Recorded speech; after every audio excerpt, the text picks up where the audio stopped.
Сәлеметсіңдер ме, балалар?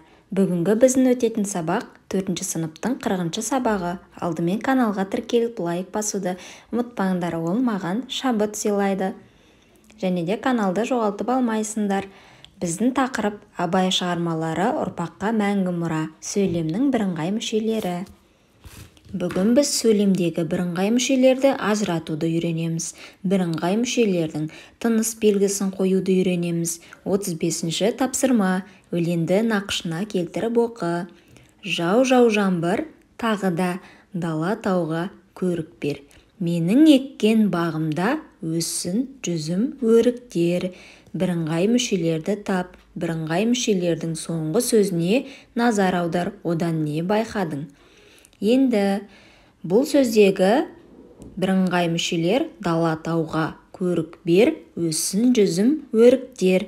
Ең соңғы бірыңғай мүше өссін жүзім өріктер. Бірыңғай мүшелер жүзім мен өріктер сөздері. Бұл жерде байқасаңдар, жүзім сөзінде және де екінші сөзде жалғау көрсетілген. Қосымша нақты мысал келтіретін болсақ, өзендер, көлдер жердің берекесі, өзен, көлдер жердің берекесі. Мағынасы ешқандай өзгермейді. Сондықтан бірыңғай мүшелердің біреуіне жалғау қойып, біреуіне қоймау арқылы да жазуға болады. Өздерің де басқа мысал келтіріп көрсеңдер болады. Мысалға ит, құстар, иттер мен құстар деген секілді. Келесі 36 мәтінге тиісті тыныс белгілерін қойып жазамыз. Тегінде адам баласынан ақыл, ғылым, ар, мінез деген нәрселермен озбақ, одан басқа нәрселермен оздым ғой демектің бәрі ақымақтық.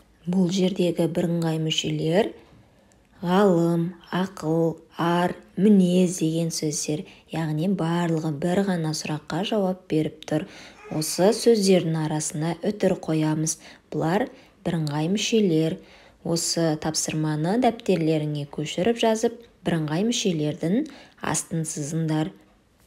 Ақыл, ғылым, ар, мінез. Келесі, ол бізде өлеңнің мәнін түсініп оқы. Білімдіден шыққан сөз талаптыға болсын кез.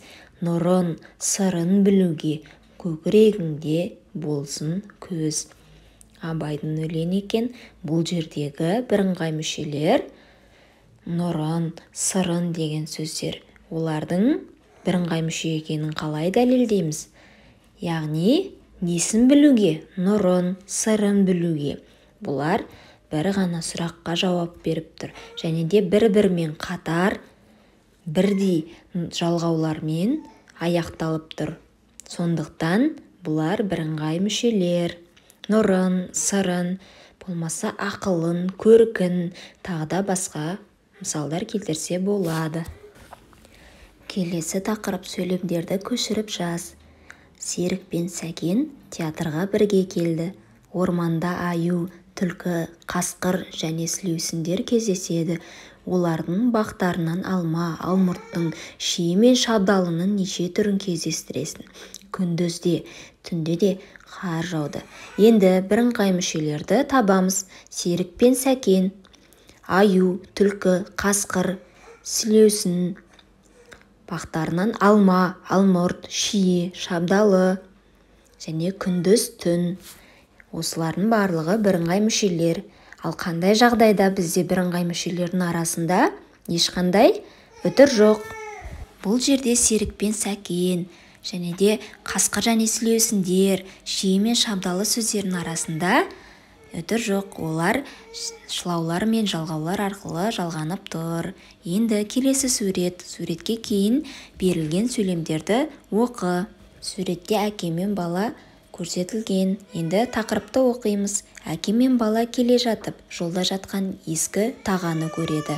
Баласы тағаны жерден көтеріп алуға ерінеді. Әкесі тағаны алып, темірші ұсталарға 3 тиынға сатады. Алған ақшасына шие сатып алады. Баласына бермей, өзі жеп бірден жерге тастап отырады.